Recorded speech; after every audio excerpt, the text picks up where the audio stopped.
Bonjour chers amis, je suis heureux de vous retrouver aujourd'hui pour aborder un sujet à la fois très stimulant et un peu délicat, avec le goût de la provocation, puisque je vais prendre le contre-pied, un certain nombre de philosophes, mais aussi d'une philosophie ambiante.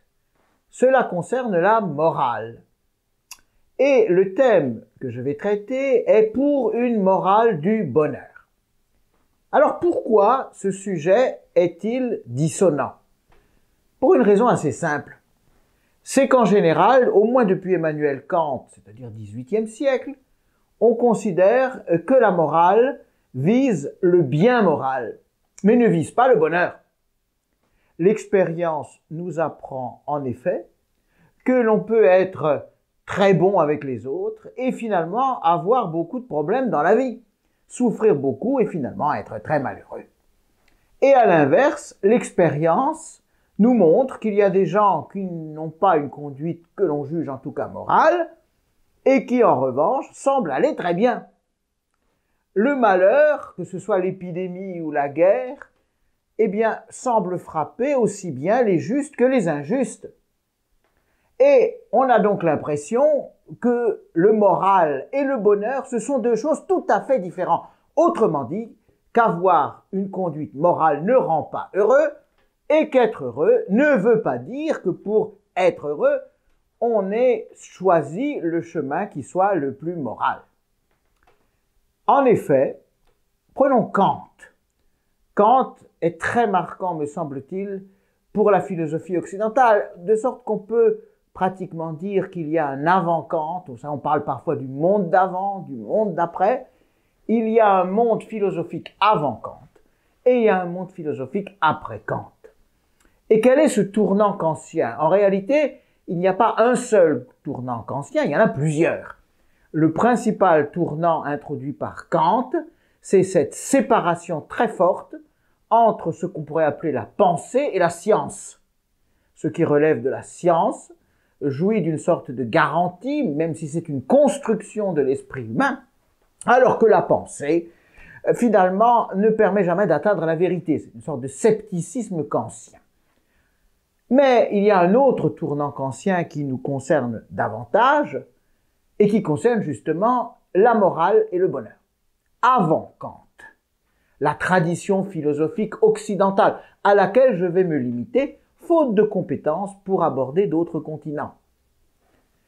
La tradition philosophique occidentale considère qu'il y a une sorte de convergence entre ce que le Moyen-Âge appelait les transcendantaux de l'être. Voilà un concept bien difficile, en réalité très simple. Ça veut dire que le beau, le vrai et le bon convergent. Et qu'il n'y a donc pas de séparation entre une chose positive d'une autre chose positive. Je vais essayer d'expliquer plus clairement. Il y a une unité fondamentale d'ordre métaphysique qui est l'unité de l'ordre des valeurs. Et les valeurs, ce sont d'abord des réalités qui existent en elles-mêmes. Ces valeurs, nous les désirons de toute la profondeur de notre cœur. Et c'est l'accès à ces valeurs, je ne dirais pas la conquête, parce que la conquête, ça semble dire comme des conquérants, nous nous emparons, mais on pourrait dire plutôt l'accueil des valeurs, c'est ce qui nous rend heureux. Alors, on trouve le modèle de ce type de philosophie chez Aristote. Aristote qui va marquer la conscience occidentale pendant de très nombreux siècles. Aristote, c'est un grec, 4e siècle avant Jésus-Christ. Et d'ailleurs, on appelle le système d'Aristote, bon, il y a plusieurs noms, on dit aristotélisme, on dit aussi péripatétisme. Ça n'a rien à voir avec des dames auxquelles on pourrait songer, mais ça veut dire tout simplement qu'il livrait son enseignement en tournant dans les rues d'Athènes. Mais il y a encore un autre nom pour désigner la philosophie d'Aristote, c'est l'eudémonisme. Et ça vient d'un mot grec qui veut dire le bonheur. La philosophie d'Aristote, c'est que l'homme n'est pas parfait, mais tend vers la perfection. C'est que l'homme est un composé de puissance et d'actes. C'est-à-dire qu'il a la possibilité, alors ça ne veut pas dire qu'il y arrivera facilement ou qu'il n'y aura pas besoin d'une aide, on peut en reparler, mais il tend vers une plénitude qu'il n'a pas ici et maintenant tout de suite, mais il y tend de tout son être. Et c'est cette plénitude qui va le rendre heureux.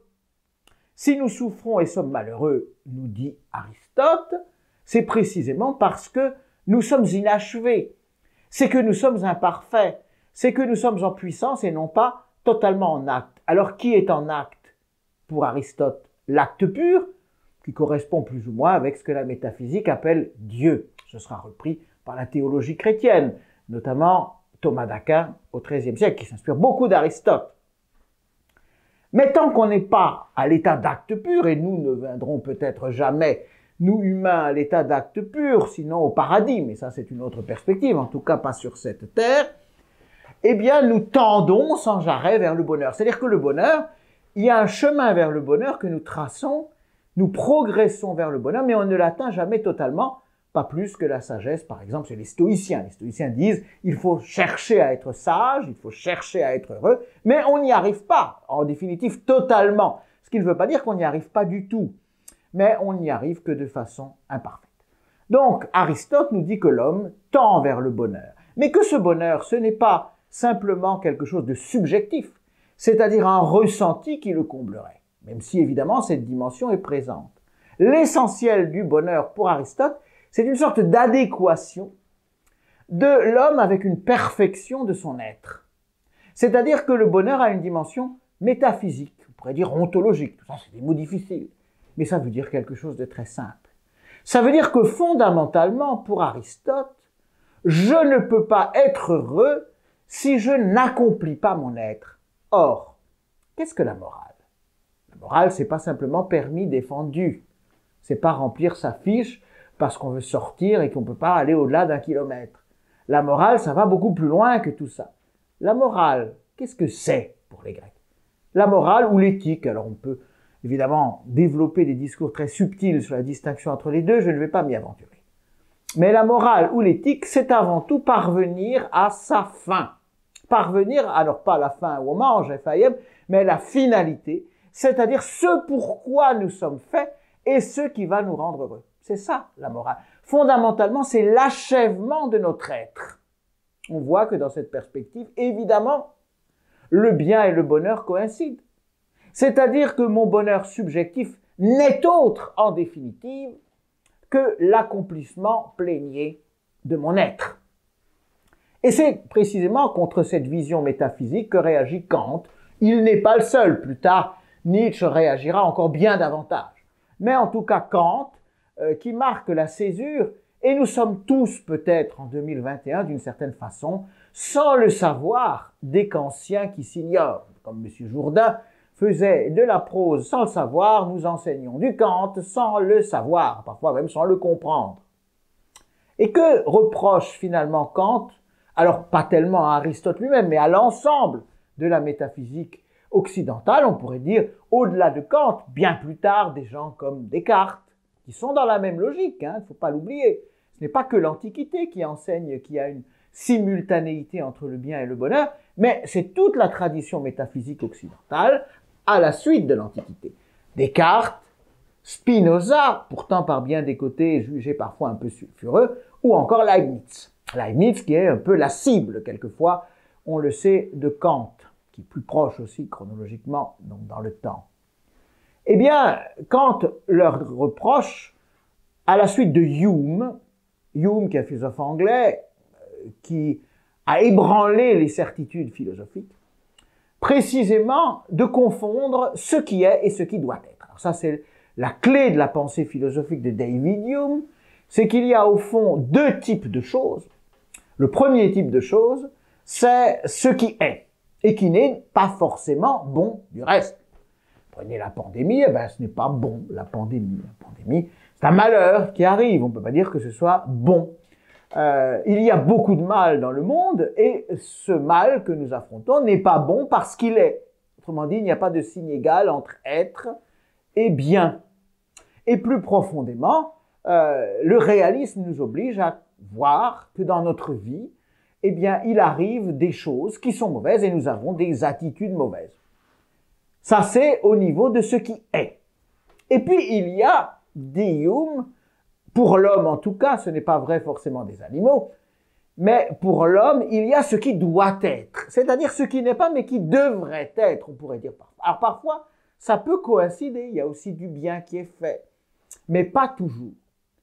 Donc il y a une séparation entre la métaphysique et la morale, pour parler en termes philosophiques classiques.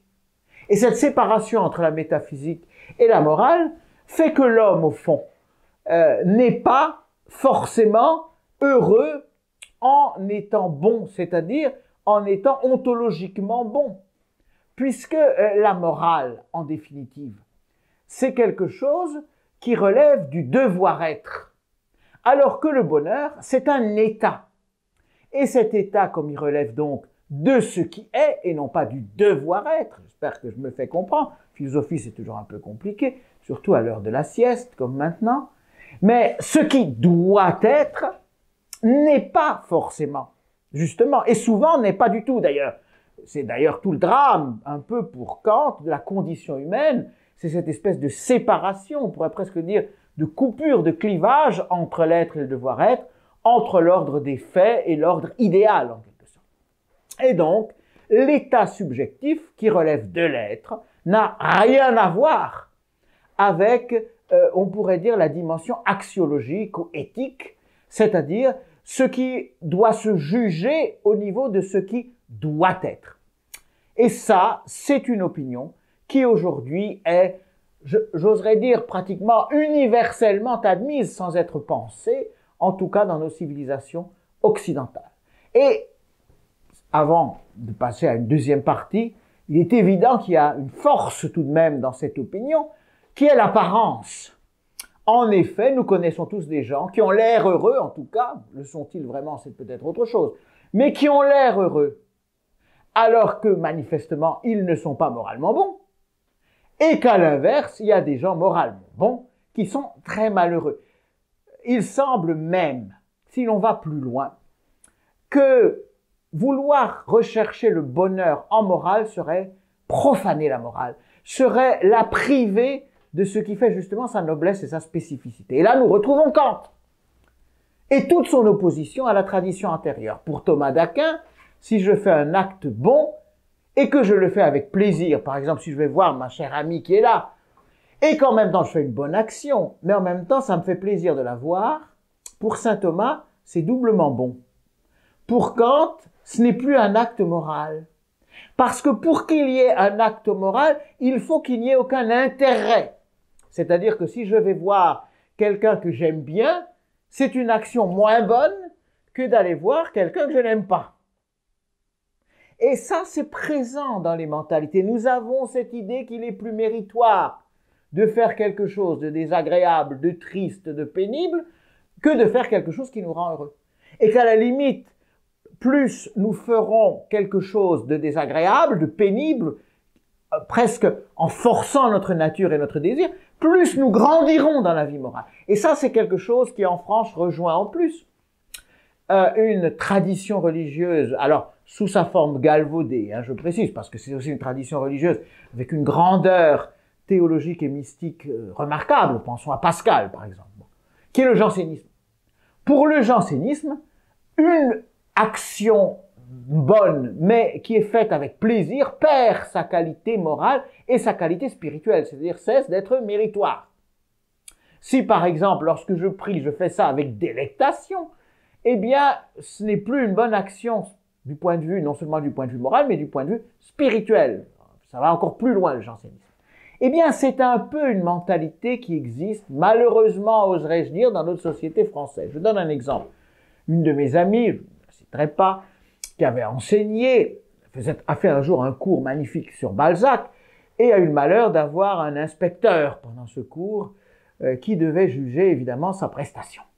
À la fin, l'inspecteur vient la voir. « Oh, mais il était merveilleux, votre cours. C'était bien construit. C'était vraiment très clair. On a pu apprendre beaucoup de choses. Mais il y avait un problème dans votre cours. Ah, lequel? Eh bien, votre cours, on voyait que vous y preniez du plaisir. Et donc, ça pouvait donner l'idée aux élèves qu'on pouvait étudier avec plaisir, ce qui est tout de même, ajoutait l'inspecteur, bien moins méritoire. Eh bien voilà, on touche du doigt une mentalité diffuse. on voit qu'au-delà des grands débats philosophiques abstraits, il y a là quelque chose de très contraint, de quotidien.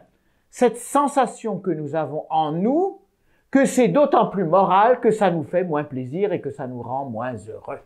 Eh bien, ma conférence vise précisément, non pas à faire un retour en arrière par rapport à Kant, parce qu'il y a aussi des choses évidemment qui me semblent incontournables chez Kant, mais à nous interroger sur un postulat initial que nous portons en nous souvent sans y penser, et qui d'ailleurs finit par nous rendre amoral, parce que, réfléchissons bien, si la morale c'est la contrainte, c'est la tristesse, c'est finalement ce qui nous rend malheureux. Quand on commence à parler morale, oh là là, eh bien très vite la nature reprend le dessus. Et on va finir soit par biaiser, par s'arranger, voire par rejeter l'idéal éthique. Donc il y a évidemment, lorsqu'on oppose, lorsqu'on en vient pratiquement à opposer, ce que ne fait pas Kant, parce que Kant sépare, dit qu'il n'y a rien à voir entre les deux. Mais on peut en venir quelquefois à opposer l'un et l'autre et à dire que justement, pour être bon moralement, il faudrait qu'on renonce ça au bonheur. Avant même d'essayer d'envisager cette morale du bonheur, il me semble néanmoins important de m'interroger sur le sens du mot bonheur. Qu'est-ce que ça veut dire au fond, le bonheur? Le bonheur est-il impossible? Il y a un livre il y a quelques années qui portait ce titre, Le bonheur pour les imbéciles. On voyait dans l'idée de bonheur une sorte d'hébétude, de contentement. Alors la vache qui regarde passer les trains, est-ce là le modèle du bonheur? Le bonheur est-il possible? Ne serait-il pas une simple illusion ou une quête finalement qui conduirait à l'inverse, c'est-à-dire au malheur? Se demander ce qu'est le bonheur, c'est partir d'abord tout de même d'un constat, celui d'une quête du bonheur même par celui qui le déclare impossible ou le met en cause.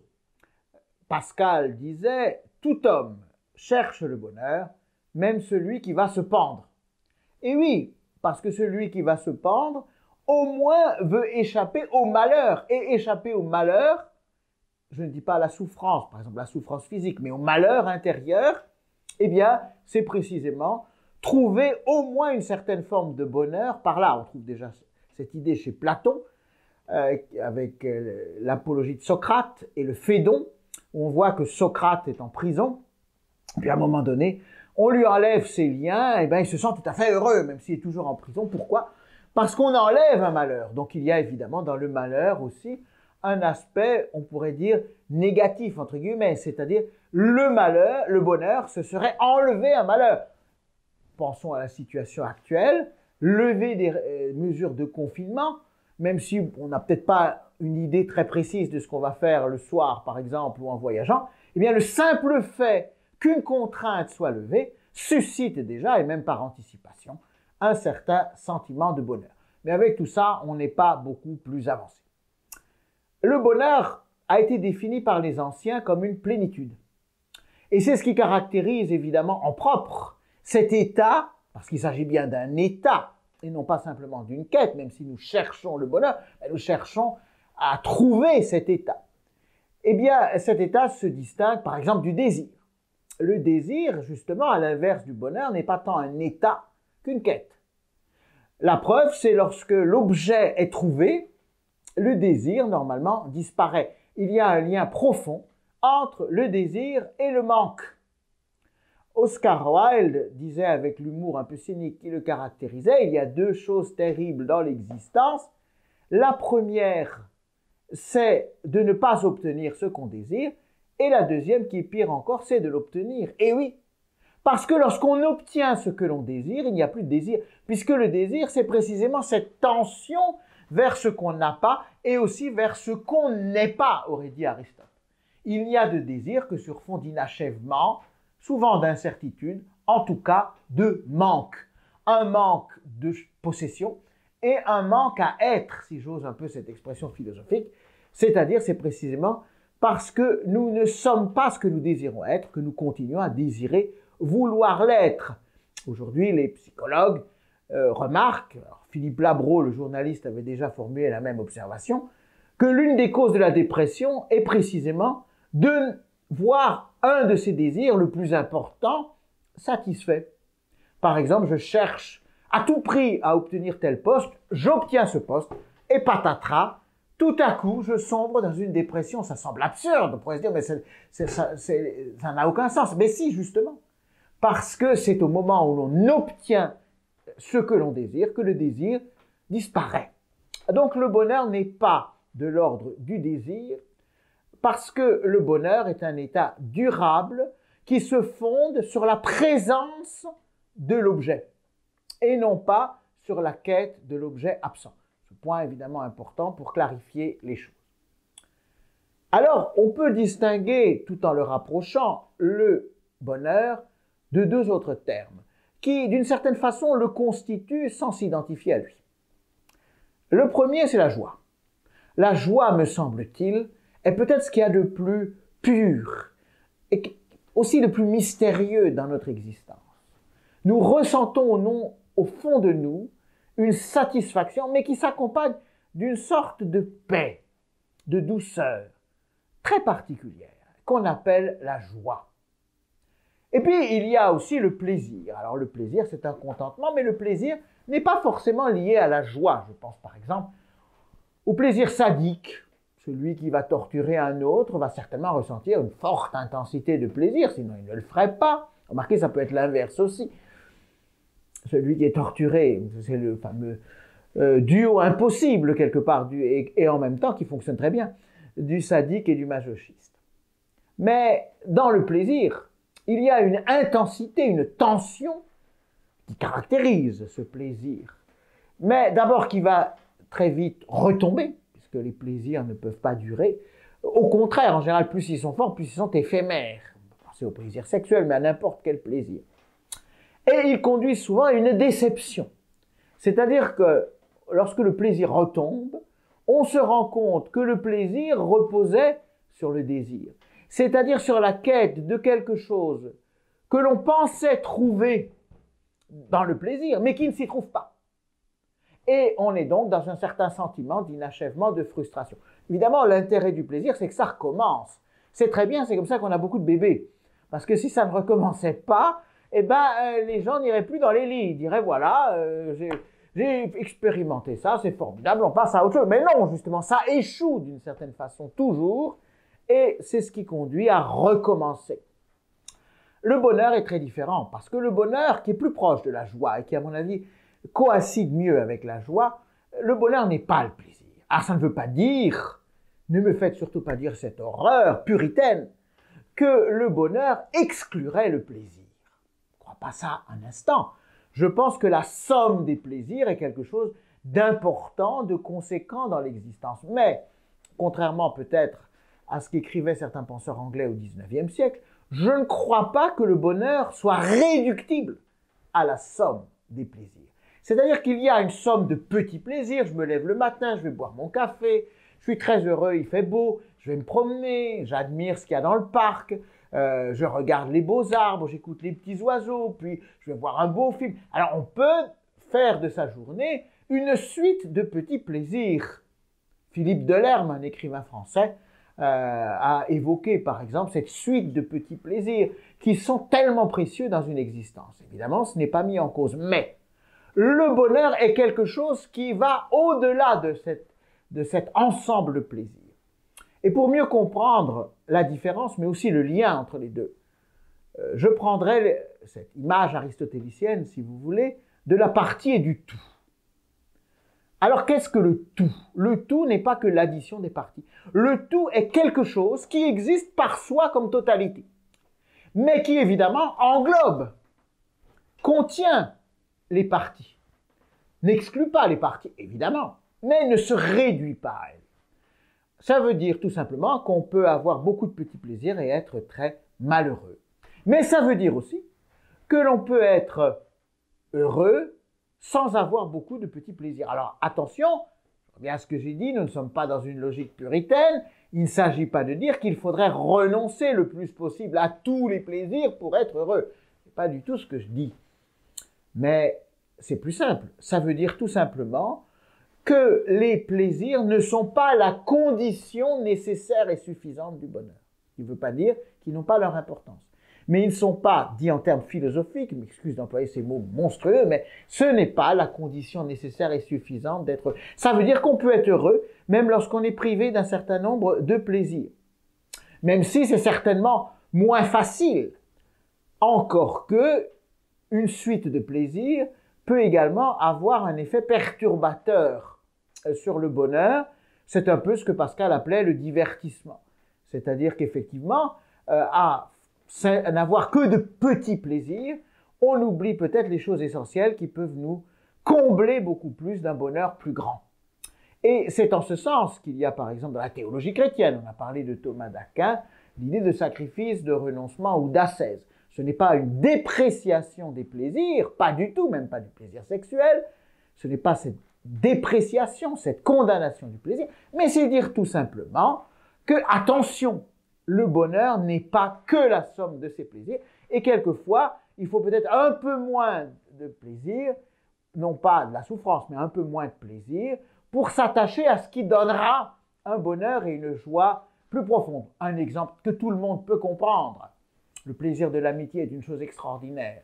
Mais en même temps, j'ai envie de voir le match de l'Euro. Conflit. Qu'est-ce que je vais faire? Est-ce que je vais trouver, peut-être, vivre quelque chose de plus intense avec un ami? Ou est-ce qu'au contraire, je vais m'éclater en regardant le match de l'Euro? Alors on pourra dire, on peut faire les deux, surtout maintenant avec le podcast. Tant mieux d'ailleurs. Mais néanmoins, parfois il y a des choix à faire. Je n'ai que 2 heures. Et là, il y aura non pas un conflit, on pourrait dire, mais un choix entre quelque chose qui va me donner du plaisir, mais qui au fond, malgré tout, ne va pas me donner une joie aussi profonde que d'avoir partagé des choses très profondes, très sérieuses, très intenses avec quelqu'un. Donc, le bonheur, qui s'accompagne souvent de joie, la joie est souvent la note distinctive du bonheur, est un état durable et profond, qui n'est pas réductible à une suite de petites satisfactions, et qui est assez indéfinissable. Le bonheur, on pressent ce qu'il peut être, mais on a du mal à le décrire. Beaucoup plus de mal à décrire le bonheur qu'à décrire le désir, qu'à décrire le plaisir ou qu'à décrire la souffrance. Donc ce bonheur, c'est une sorte de plénitude intérieure, de coïncidence de soi avec soi. Et au fond, lorsqu'on interroge des personnes qui se disent malheureuses, alors certaines diront « je suis malheureuse parce que je n'ai pas ceci, je n'ai pas cela. J'ai une vieille voiture, je loge dans une chambre de bonne qui a 6 mètres carrés sous les toits, il fait froid en hiver et chaud en été, je ne suis pas heureux. » Bon. Mais il est rare en définitive qu'on qu'on puisse entendre de telles réponses. La plupart du temps, lorsque quelqu'un vous dit qu'il n'est pas heureux, ce n'est pas parce qu'il y a telle chose qui ne va pas, mais parce qu'il y a le tout qui ne va pas, comme je l'ai dit tout à l'heure avec cette distinction entre le tout et les parties. C'est-à-dire qu'il a le sentiment que sa vie n'a pas de sens.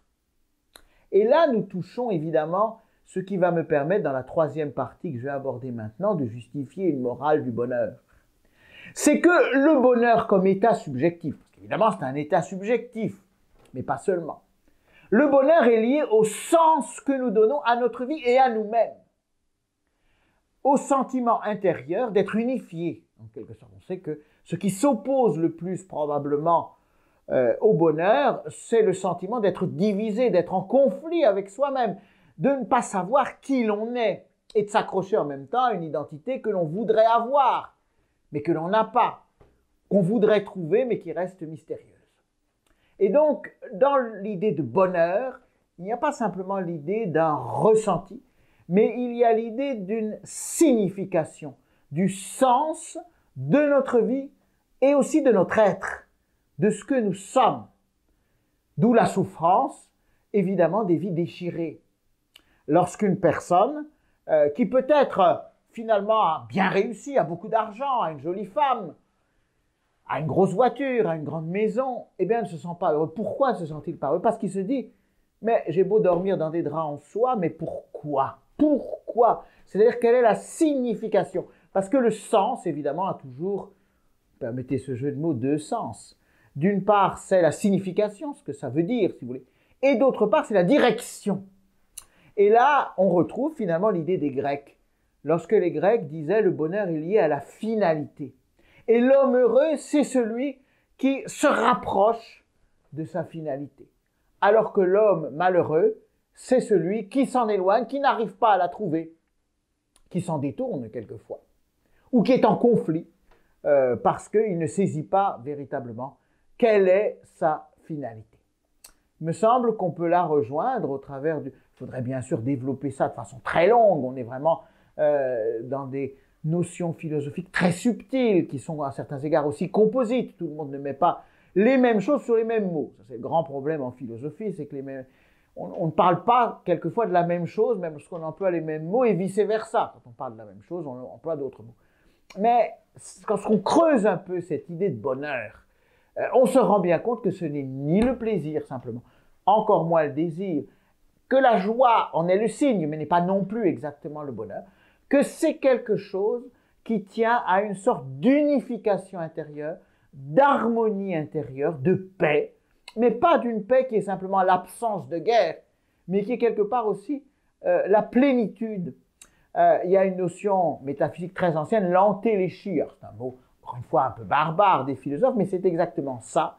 On trouve ça chez Aristote, Leibniz le reprendra. Ça veut dire tout simplement, lorsqu'on a le sentiment de parvenir peu à peu à cette plénitude de soi-même, à l'accomplissement de soi. Mais aujourd'hui, vous n'avez qu'à aller à la FNAC, regarder le rayon, le développement personnel. C'est dit en d'autres mots, ce n'est plus tellement recherché du côté de la philosophie, encore que, on lit aussi beaucoup de philosophes, mais ce qu'on cherche, c'est quoi? Réussir, accomplir sa vie. Mais réussir sa vie, c'est pas simplement avoir un compte en banque bien fourni.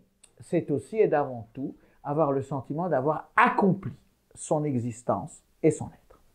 Dans un premier temps, nous nous sommes donc interrogés pour savoir si véritablement il pouvait y avoir une morale du bonheur en évoquant, on pourrait dire, le moment critique qui est celui de Kant et la mentalité diffuse pour laquelle le moral et le bonheur relèvent en réalité de deux ordres, non même pas de réalité, mais on pourrait dire de pensée tout à fait différents.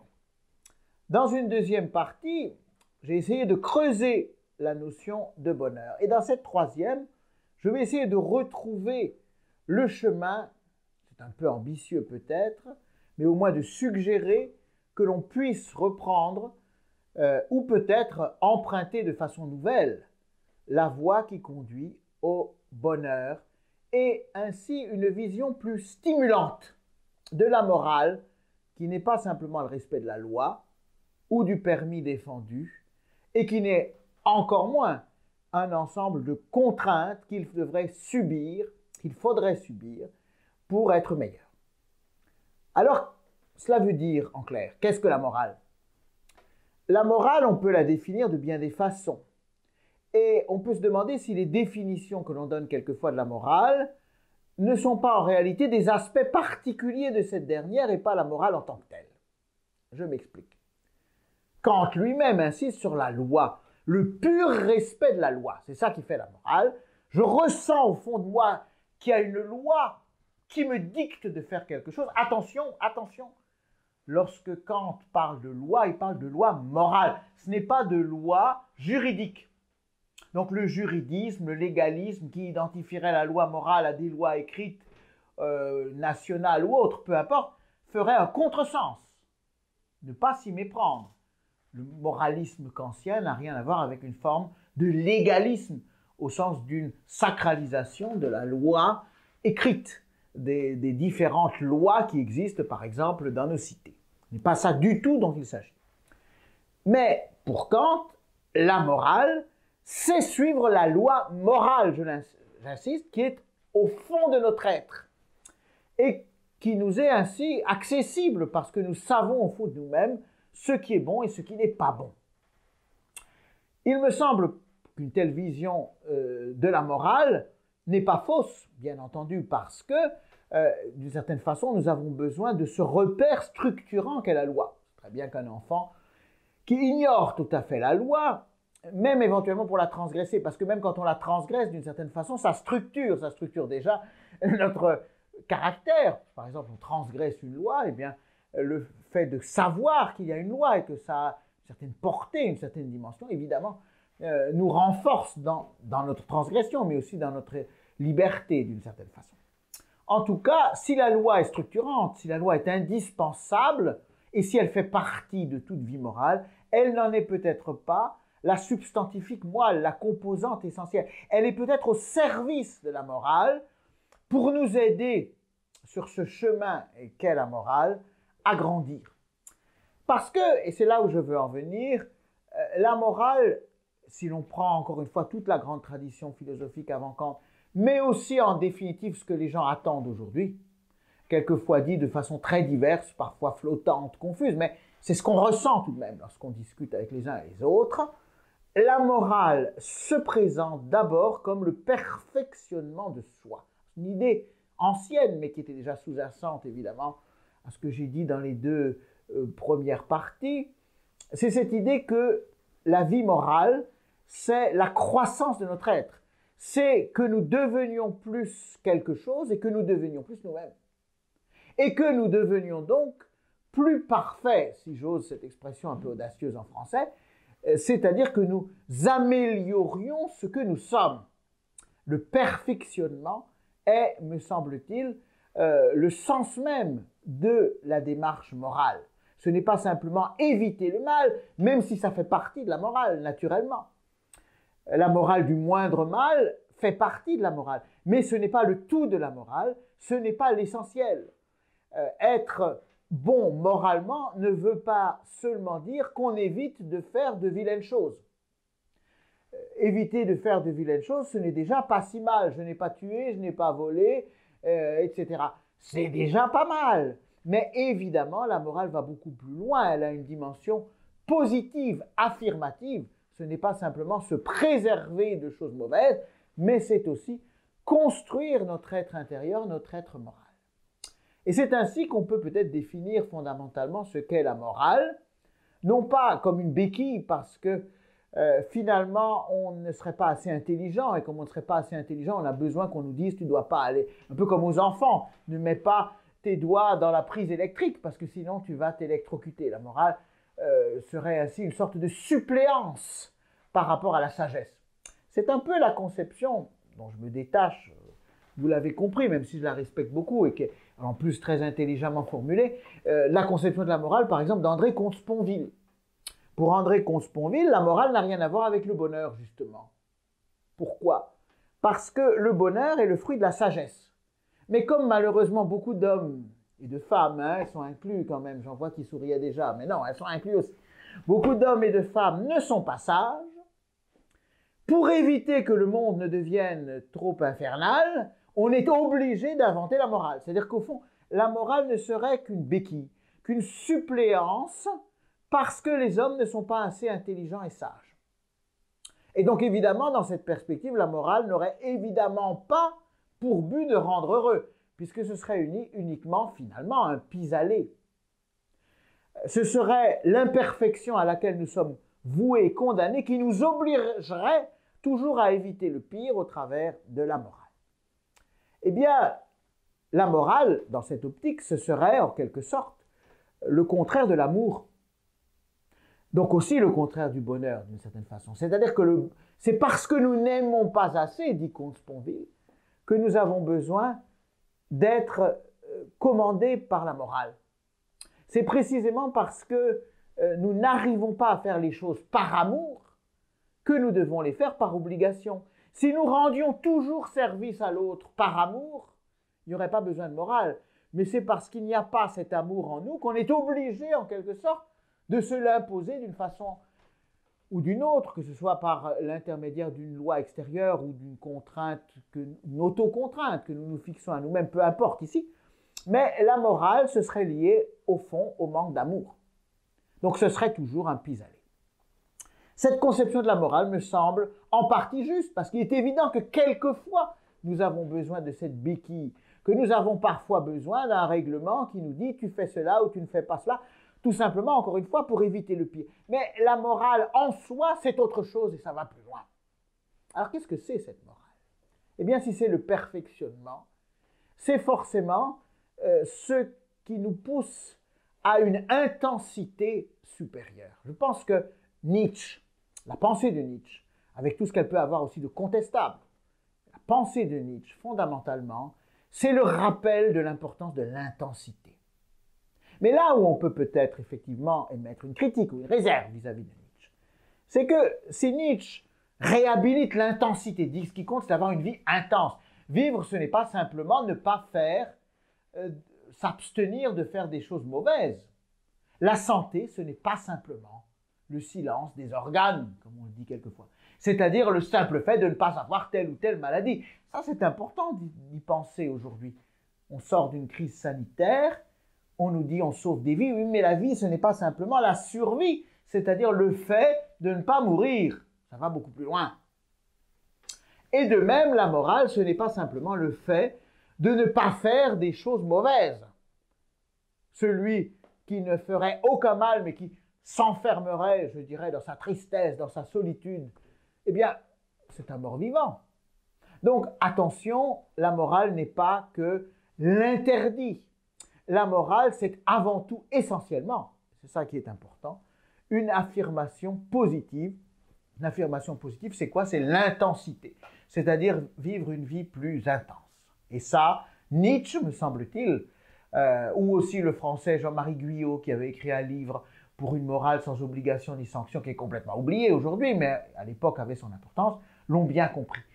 La morale, c'est vivre une vie plus intense. Et si notre vie n'est pas intense, elle est moins une vie, elle est moins vivante, c'est-à-dire elle est moins elle-même et nous sommes moins nous-mêmes.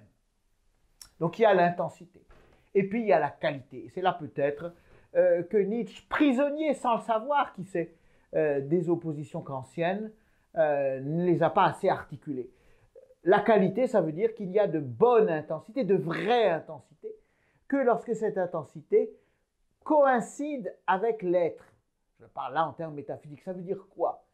Mais ça veut dire qu'il ne suffit pas d'avoir une vie intense, sinon Hitler, à la limite, ce serait un modèle éthique extraordinaire, parce que de certaine façon, il a vécu intensément, il a fait beaucoup de choses quand même, Hitler, et ça fascine. Mais on se rend bien compte que ce n'est pas un idéal moral particulièrement judicieux. Pourquoi? Parce qu'évidemment, l'intensité pure ne suffit pas. Il faut que cette intensité soit aussi qualitative, et non pas simplement, si vous voulez, une quantité d'énergie ou une quantité de vitalité qui se déploie, mais qu'il y ait une qualité. Et c'est là où nous retrouvons évidemment la tradition métaphysique, qui nous dit que réussir notre vie, c'est avoir une vie plus intense, plus en acte, aurait dit Aristote. Et c'est donc aussi une vie qualitativement meilleure. Mais les deux vont ensemble.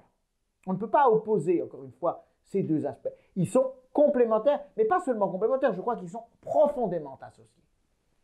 Ce qui veut dire que la morale, c'est vivre plus et vivre mieux.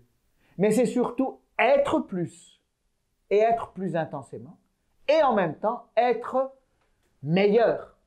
Et que c'est ça qui ne peut manquer de susciter cette intensité intérieure, ce ressenti d'intensité qui est précisément le bonheur.